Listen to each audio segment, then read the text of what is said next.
Hi hello friends, welcome back to Pragnanvi channel. ಇವತ್ತಿನ ವಿಡಿಯೋದಲ್ಲಿ ನಾನು ಆರೋಗ್ಯಕ್ಕೆ ತುಂಬ ಉಪಯುಕ್ತವಾಗಿರುವಂಥ ಪಾಲಕ್ ಸೊಪ್ಪಿನ ಪಲಾವ್ನ ಯಾವ ರೀತಿ ಮಾಡೋದು ಅಂತ ನಾನಿಲ್ಲಿ ತೋರಿಸ್ಕೊಡ್ತಾ ಇದ್ದೀನಿ. ಸಾಮಾನ್ಯವಾಗಿ ಸೊಪ್ಪು ಅಂತ ಹೇಳಿದರೆ ಯಾವ ಮಕ್ಕಳಿಗೂ ಇಷ್ಟ ಆಗಲ್ಲ. ಅಂಥ ಟೈಮಲ್ಲಿ ನೀವು ಈ ರೀತಿ ಪುಲಾವ್ ಮಾಡಿಕೊಡೋದು ಅಥವಾ ಒಂದು ಗ್ರೇವಿ ಥರ ಮಾಡಿಕೊಟ್ರೆ ಮಕ್ಕಳು ತುಂಬಾ ಇಷ್ಟಪಟ್ಟು ತಿಂತಾರೆ. ಸೊ ಬನ್ನಿ, ಹಾಗಿದ್ರೆ ಹಾಗೆಯೇ ಒಂದು ರುಚಿಕರವಾದ ಪುಲಾವ್ನ ಮಾಡೋದು ಹೇಗೆ ಅಂತ ನಾನಿಲ್ಲಿ ತೋರಿಸ್ಕೊಡ್ತಾ ಇದ್ದೀನಿ. ಮೊದಲಿಗೆ ನಾನಿಲ್ಲಿ ಒಂದು ಮಿಕ್ಸಿ ಜಾರ್ನ ತೆಗೆದುಕೊಂಡಿದ್ದೀನಿ. ಅದಕ್ಕೆ ಕಟ್ ಮಾಡಿಟ್ಕೊಂಡಿರುವಂಥ ಹಸಿಶುಂಠಿ ಸ್ವಲ್ಪ, ಚಕ್ಕೆ ಲವಂಗ, 1-2 ಏಲಕ್ಕಿ, ಒಂದು 3-4 ಹಸಿಮೆಣಸಿನ್ಕಾಯಿ, ಬಿಡಿಸಿಟ್ಕೊಂಡಿರುವಂತಹ ಬೆಳ್ಳುಳ್ಳಿ ಸ್ವಲ್ಪ, ಹಾಗೆಯೇ ಕೊತ್ತಂಬರಿ ಸೊಪ್ಪು, ಪುದೀನ ಸೊಪ್ಪು, ತುರಿದಿಟ್ಕೊಂಡಿರುವಂಥ ಕಾಯಿ, ಹಾಗೆ ತೊಳೆದಿಟ್ಕೊಂಡಿರುವಂಥ ಪಾಲಕ್ ಸೊಪ್ಪು, ಇದೆಲ್ಲವನ್ನು ಕೂಡ ಸೇರಿಸ್ಕೊಂಡು ಚೆನ್ನಾಗಿ ಗ್ರೈಂಡ್ ಮಾಡ್ಕೋಬೇಕಾಗುತ್ತೆ. ಕೆಲವರು ಹೇಗೆ ಅಂತ ಹೇಳಿದರೆ ಪಾಲಕ್ ಸೊಪ್ಪನ್ನ ಸ್ವಲ್ಪ ಎಣ್ಣೆ ಹಾಕ್ಕೊಂಡು ಚೆನ್ನಾಗಿ ಫಸ್ಟು ರೋಸ್ಟ್ ಮಾಡ್ಕೊತಾರೆ, ನಂತರ ಗ್ರೈಂಡ್ ಮಾಡ್ಕೊತಾರೆ. ಬಟ್ ನಾನಿಲ್ಲಿ ಮೊದಲೇ ಇದನ್ನು ಸೊಪ್ಪನ್ನ ಈ ಮಸಾಲೆ ಜೊತೆಗೇ ಸೇರಿಸ್ಕೊಂಡು ಇದನ್ನು ಗ್ರೈಂಡ್ ಮಾಡ್ಕೊತಾ ಇದ್ದೀನಿ. ನೋಡಿ, ಈಗ ಇದನ್ನು ಚೆನ್ನಾಗಿ ಗ್ರೈಂಡ್ ಕೂಡ ಮಾಡ್ಕೊಂಡಿದ್ದೀನಿ. ಬನ್ನಿ, ಹಾಗಿದ್ರೆ ಇದನ್ನು ಮಾಡೋದು ಹೇಗೆ ಅಂತ ನೋಡ್ಕೊಂಬರೋಣ. ಮೊದಲಿಗೆ ನಾನಿಲ್ಲಿ ಒಂದು ಕುಕ್ಕರ್ನ ತೆಗೆದುಕೊಂಡಿದ್ದೀನಿ. ಅದಕ್ಕೆ ಒಂದು 3-4 ಟೇಬಲ್ ಸ್ಪೂನಷ್ಟು ಎಣ್ಣೆನ ಕೂಡ ಹಾಕ್ಕೊತಾ ಇದ್ದೀನಿ. ನಂತರ ಇದಕ್ಕೆ ಬೇಕಾಗಿರುವಂಥ ಪುಲಾವ್ ಸಾಮಾನು ಕೂಡ ಸೇರಿಸ್ಕೊತಾ ಇದ್ದೀನಿ. ನಂತರ ಇದಕ್ಕೆ ಹೆಚ್ಚಿಟ್ಕೊಂಡಿರುವಂಥ ಒಂದು ಮೀಡಿಯಮ್ ಸೈಜ್ ಈರುಳ್ಳಿ, ಹಾಗೆ ಒಂದು ಟೊಮ್ಯಾಟೊನೂ ಕೂಡ ಸೇರಿಸ್ಕೊಂಡು ಚೆನ್ನಾಗಿ ಇದನ್ನು ಬಾಡಿಸ್ಕೊತಾ ಇದ್ದೀನಿ.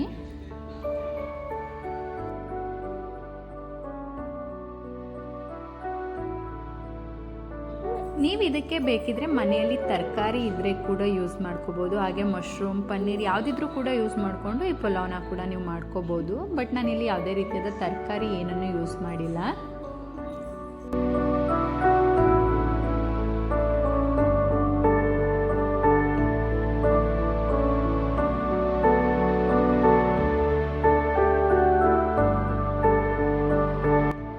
ನಂತರ ಇದಕ್ಕೆ ನಿನ್ನೆ ನೈಟೇ ನಾನು ಸ್ವಲ್ಪ ಬಟಾಣಿನೂ ಕೂಡ ಸೋಕ್ ಮಾಡಿಟ್ಕೊಂಡಿದ್ದೆ, ಅದನ್ನು ಕೂಡ ಸೇರಿಸ್ಕೊಂಡು ಇದನ್ನು ಚೆನ್ನಾಗಿ ಮಿಕ್ಸ್ ಮಾಡ್ಕೊತಾ ಇದ್ದೀನಿ. ಸೀಸನ್ ಇದ್ದರೆ ನೀವು ಅವರೆಕಾಳನ್ನು ಕೂಡ ಇದಕ್ಕೆ ಯೂಸ್ ಮಾಡ್ಕೊಬೋದು. ಅವರೆಕಾಳು ಹಾಕಿದ್ರೂ ಕೂಡ ತುಂಬಾ ರುಚಿಯಾಗಿರುವಂಥ ಫ್ಲೇವರ್ ಕೂಡ ಈ ಪಾಲಕ್ ಪುಲಾವ್ಗೆ ಬರುತ್ತೆ. ಸೊ ನಾನೀಗ ಬಟಾಣಿ ಎಲ್ಲವನ್ನು ಕೂಡ ಸೇರಿಸ್ಕೊಂಡು ಚೆನ್ನಾಗಿ ಇದನ್ನು ಬಾಡಿಸ್ಕೊತಾ ಇದ್ದೀನಿ. ನಂತರ ಇದಕ್ಕೆ ನಾನು ಆಲ್ರೆಡಿ ರುಬ್ಬಿಟ್ಕೊಂಡಿರುವಂಥ ಮಸಾಲೆನೂ ಕೂಡ ಸೇರಿಸ್ಕೊಂಡು ಚೆನ್ನಾಗಿ ಬಾಡಿಸ್ಕೊತಾ ಇದ್ದೀನಿ.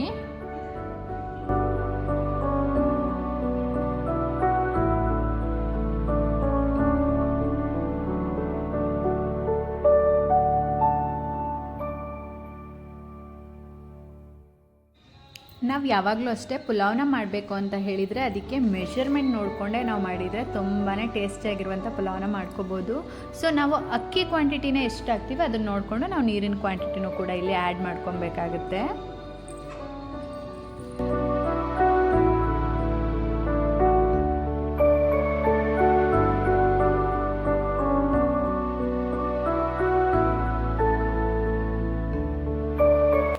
ನಂತರ ನಾನಿಲ್ಲಿ 1 ಟೇಬಲ್ ಸ್ಪೂನಷ್ಟು ಧನಿಯಾ ಪುಡಿ, ಹಾಗೆ ಸ್ವಲ್ಪ ಅಚ್ಕಾರದ ಪುಡಿನೂ ಕೂಡ ಸೇರಿಸ್ಕೊತಾ ಇದ್ದೀನಿ. ನಾವು ಆಲ್ರೆಡಿ ಹಸಿಮೆಣ್ಸಿನ್ಕಾಯಿನ ಯೂಸ್ ಮಾಡಿರೋದ್ರಿಂದ ಸ್ವಲ್ಪ ನೋಡಿಕೊಂಡೇ ನಾವು ಇದಕ್ಕೆ ಅಚ್ಕಾರದ ಪುಡಿನೂ ಕೂಡ ಸೇರಿಸ್ಕೊಬೇಕಾಗುತ್ತೆ.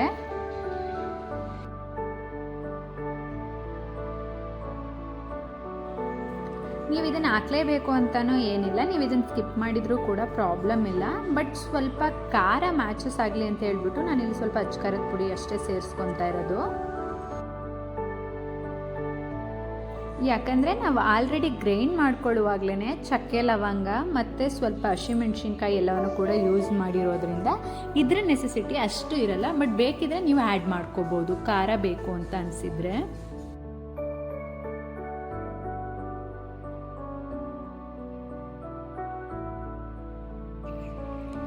ನೋಡಿ, ಈಗ ಇದೆಲ್ಲವೂ ಕೂಡ ಚೆನ್ನಾಗಿ ಕುದಿ ಕೂಡ ಬರ್ತಾಯಿದೆ. ಇದಕ್ಕೆ ನಾನು ತೊಳೆದಿಟ್ಕೊಂಡಿರುವಂಥ ಅಕ್ಕಿನೂ ಕೂಡ ಸೇರಿಸ್ಕೊಂಡು ಚೆನ್ನಾಗಿ ಇದನ್ನು ತಿರುಗಿಕೊಂಡು ಕುಕ್ಕರ್ ಕ್ಯಾಪ್ನು ಕೂಡ ಕ್ಲೋಸ್ ಮಾಡ್ತಾ ಇದ್ದೀನಿ. ಇದು 1 ವಿಷಲ್ ಬಂದರೆ ಸಾಕು, ರುಚಿಕರವಾಗಿರುವಂಥ ಪಾಲಕ್ ಪಲಾವ್ ಕೂಡ ರೆಡಿ ಆಗಿಬಿಡುತ್ತೆ.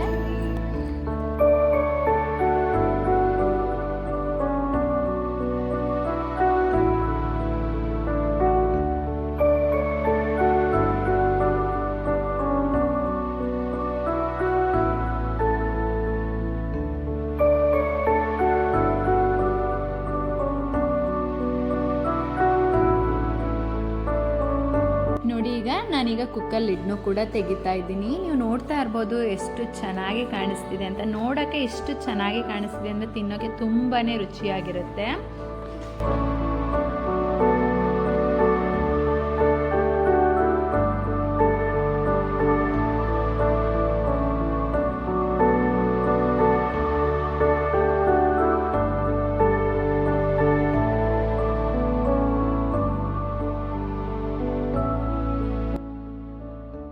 ಈ ಪಾಲಕ್ ಪಲಾವ್ಗೆ ಮೊಸರು ಬಜ್ಜಿ ಅಥವಾ ರೈತ ಯಾವುದಾದ್ರೂ ಕೂಡ ನಾವು ಮಾಡಿಕೊಂಡು ಸರ್ವ್ ಮಾಡಿದರೆ ತುಂಬಾ ಇಷ್ಟಪಟ್ಟು ತಿಂತಾರೆ. ಐ ಹೋಪ್ ನಿಮಗೆ ಈ ವಿಡಿಯೋ ಇಷ್ಟ ಆಗಿದೆ ಅಂತ ಅಂದ್ಕೊತೀನಿ. ಈ ವಿಡಿಯೋ ನಿಮಗೆ ಇಷ್ಟ ಆಗಿದ್ರೆ ಮಿಸ್ ಮಾಡದೆ ಲೈಕ್ ಮಾಡಿ, ಶೇರ್ ಮಾಡಿ, ಕಮೆಂಟ್ ಮಾಡಿ, ಸಬ್ಸ್ಕ್ರೈಬ್ ಮಾಡೋದನ್ನು ಮರಿಬೇಡಿ. ಮತ್ತೆ ಸಿಗ್ತೀನಿ ಮುಂದಿನ ವಿಡಿಯೋದಲ್ಲಿ. Thank you for watching.